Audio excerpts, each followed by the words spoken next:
মা মুড়ি ঘন্ট পাঠিয়েছে, এই যে মাছের মাথা দিয়ে গোবিন্দভোগ চাল দিয়ে কি সুন্দর গন্ধ বেরোচ্ছে। মায়ের হাতে রান্না, এই দেখো কাটা।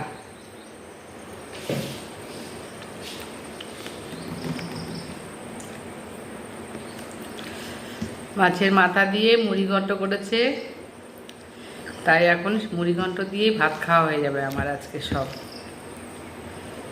আগে আমরা ছোটবেলা এই যে মাছের এই কানসা দিয়ে ভাত মেখে এমন করে খেতাম, এমন করে বড় বড় থাকতো কানসাগুলো, এমন করে খেতাম। ছোটবেলার দিনগুলো সত্যি অসাধারণ থাকে মানুষের। তো চলো টাটা, খেয়ে নিই।